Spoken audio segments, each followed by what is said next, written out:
అందరూ ఒకసారి డ్రగ్స్కి నో చెప్తామా? జీవితాన్ని ఫాలో చేసుకోవద్దు. గంజాయికి నో చెప్తామా? గంజాయికి నో చెప్తామా? డ్రగ్స్కి నో చెప్తామా? చేయి చేయి కలుపుదాం, చేయి చేయి కలుపుదాం, చేయి చేయి కలుపుదాం.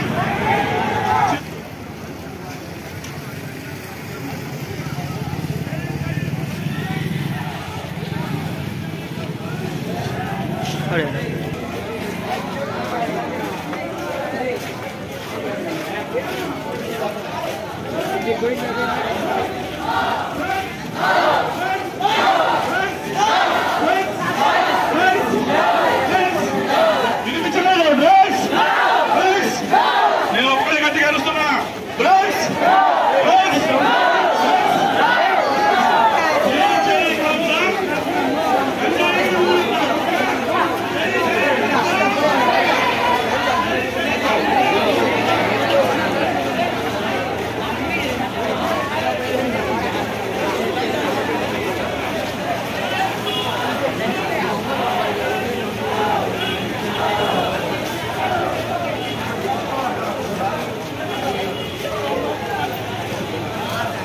గారి ఆధ్వర్యంలో నగరి పోలీస్ స్టేషన్ సిబ్బందితో పాటు గౌరవ మున్సిపల్ కమిషనర్ గారు, అదేవిధంగా వివిధ డిపార్ట్మెంట్ అధికారులు, డిగ్రీ కాలేజీ ఫ్యాకల్టీ, అదేవిధంగా staff, Surya college, junior college and degree college, Vivekananda college, medical health department, ప్రతి ఒక్క డిపార్ట్మెంట్ కూడా మా యొక్క విన్నపాన్ని ఆలకించి మా యొక్క పిలుపుని గౌరవిస్తూ ఇంత పెద్ద మొత్తంలో నగరి పట్టణ పరిధిలో ర్యాలీ మరియు మానవహారం నిర్వహించడంలో భాగస్వాములైనటువంటి ప్రతి ఒక్కరికి కూడా నగరి పోలీస్ తరఫున ప్రతి ఒక్కరికి కూడా అధికారులకు, కాలేజీ సిబ్బందికి, ప్రత్యేకించి స్టూడెంట్స్ అందరికీ కూడా పేరు పేరున కృతజ్ఞతలు. ఇప్పుడు డ్రగ్స్ నిర్మూలన గురించి, యువత ఏ విధంగా బానిస అవుతున్నారు డ్రగ్స్ గురించి మా గౌరవ డిఎస్పీ గారు నాలుగు మాట్లాడాలని కోరుతున్నాం.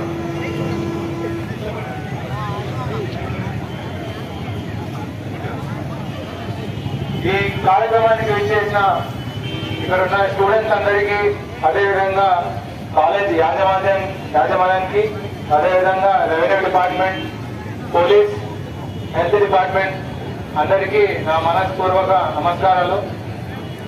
ఈరోజు international day against drug abuse and illicit trafficking. అంటే డ్రగ్స్ కి అగేన్స్ట్ గా ప్రపంచవ్యాప్తంగా ఒక రోజుని కేటాయించారు. యునైటెడ్ నేషన్స్ వాళ్ళు ఈ డేని 1987 అంటే 1987 నుంచి ఈ పర్టికులర్ రోజున డ్రగ్స్ కి అగేన్స్ట్ గా మనం ప్రపంచవ్యాప్తంగా పిలుపు ఇవ్వాలని చెప్పి ప్రత్యేకంగా ఈ రోజు ప్రతి దేశంలోనూ ఈ రోజు సెలబ్రేట్ చేసుకుంటున్నాము. కానీ మనం చూస్తే 1985 అంటే 1985 అంటే ఈ యాక్ట్ రాక 2 సంవత్సరాల ముందే మన ఇండియాలో ఎన్డీపీఎస్ యాక్ట్ ప్రవేశపెట్టారు. ఎన్డీపీఎస్ అంటే ఏంటి? Narcotic drugs and psychotropic substances. అంటే ఎవరైనా డ్రగ్స్ తీసుకుంటే వాళ్ళని ఎన్డీపీఎస్ యాక్ట్ కింద వాళ్ళకి పనిష్మెంట్ ఇచ్చేలాగా చూస్తారనమాట. సో ఎన్డీపీఎస్ యాక్ట్ అనేది మన ఇండియాలో 2 years ముందే వచ్చింది. ఇది కొంచెం హిస్టరీ మీకు చెప్పడానికి ఈ పర్టికులర్ ఈవెంట్ అనేది చెప్పాను, పర్టికులర్ ఇష్యూ అన్నది. ఇప్పుడు కరెంట్ గా మనం అబ్జర్వ్ చేస్తే చాలా మంది స్కూల్ నుంచే డ్రగ్స్ కి అలవాటు పడుతున్నారు. ఒక 10 సంవత్సరాల కింద మనం చూస్తే సిగరెట్ తాగడం అనేది పెద్ద విషయం అయిపోయేది. ఇప్పుడు డ్రగ్స్ తీసుకోవడం అనేది పెద్ద విషయం అయిపోయింది. అంటే స్కూల్లో పిల్లలు సిగరెట్, బీడీ ఇవి కాకుండా డ్రగ్స్ తీసుకోవడం అలవాటు పడ్డారు. ఇది ఎక్కువగా రూరల్ ఏరియాస్ లో ఎక్కువగా ఉంది. అదేవిధంగా వాళ్ళు ఆ డ్రగ్స్ కి అలవాటు పడిన వాళ్ళు ఫర్దర్ గా కాలేజెస్ కి వచ్చినప్పుడు కాలేజెస్ లో కూడా వాళ్ళు అదే డ్రగ్స్ ని కంటిన్యూ చేస్తున్నారు. చాలా చీప్ రేట్స్ కి డ్రగ్స్ మనకు అవైలబుల్ గా అయిపోతున్నాయి. నేను మీ అందరికీ విన్నపించేది ఏంటంటే, డ్రగ్స్ కి మీరు బానిస అయ్యారు అంటే అందులోంచి బయటికి రావడం చాలా కష్టం. దాని వలన పరిణామాలు చాలా ఘోరంగా ఉంటాయి.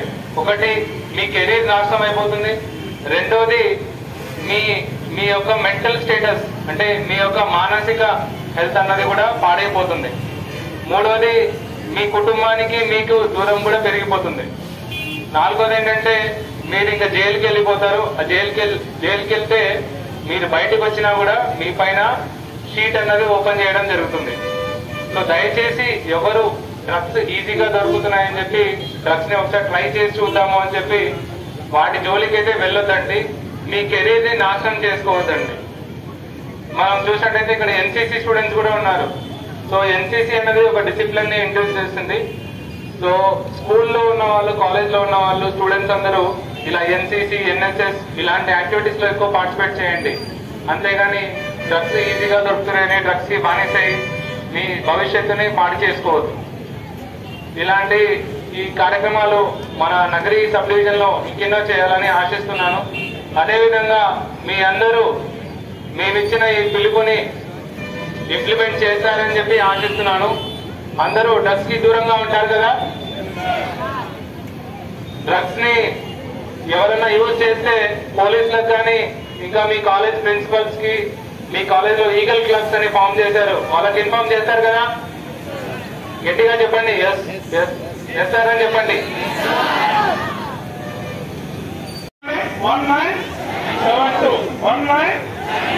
1972 టోల్ ఫ్రీ నెంబర్ పెట్టి గంజాయి నిర్మూలన కోసము, అదేవిధంగా డ్రగ్స్ నిర్మూలన కోసము ఏదైనా సమాచారం ఉన్నా కూడా డైరెక్ట్ గా టోల్ ఫ్రీ నెంబర్ చెప్తే చెప్పిన వాళ్ళకి ఇన్ఫర్మేషన్ పూర్తిగా ఉండడంతో పాటు ఖచ్చితంగా చర్యలు తీసుకుంటారు.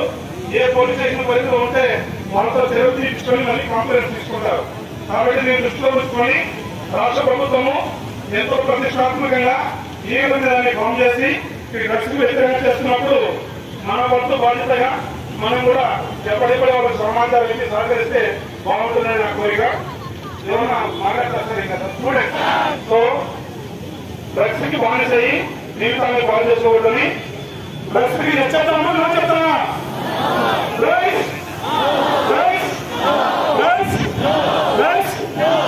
నగర యూత్ ఎంత వీక్గా ఉంటారో నాకు తెలీదు.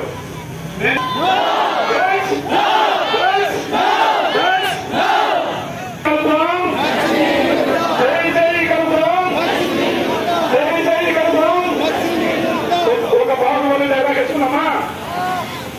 డ్రగ్స్ నిర్మూలించడానికి మేము కందరం ప్రతి ఉన్నాము. మాతో పాటు వచ్చే ఎవరు? మాతో పాటు వచ్చే ఎవరు? మీరంతా వీక్గా ఉన్నారు. స్వచ్ఛతలు. Thank you. లాస్ట్ గా ఒక ప్రతిజ్ఞ చేసి అందరూ వైండప్ చేద్దాం. ప్రత్యేకించి ఇక్కడికి వచ్చిన ప్రతి ఒక్కరికి కూడా హృదయపూర్వకంగా పోలీస్ శాఖ తరఫున పేరున విద్యార్థులు, ఉపాధ్యాయులు, లెక్చరర్లు, వివిధ శాఖల అధికారులందరూ కూడా పోలీస్ శాఖ తరఫున ప్రత్యేకించి కృతజ్ఞతలు. అందరూ కూడా ఎప్పుడూ ప్రతిజ్ఞ చేయాలి.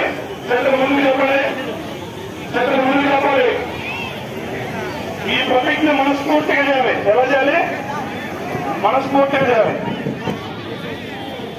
నేను నన్ను, నా కుటుంబాన్ని మరియు మా ప్రియమైన వారిని మాదక ద్రవ్యాలకు దూరంగా ఉంచుకొని ఆరోగ్యకరమైన మరియు సంతోషకరమైన జీవితాన్ని ఆస్వాదిస్తామని ప్రతిజ్ఞ చేస్తున్నాను. కొంతమంది తమిళ స్టూడెంట్స్ కోసం ఇంగ్లీష్.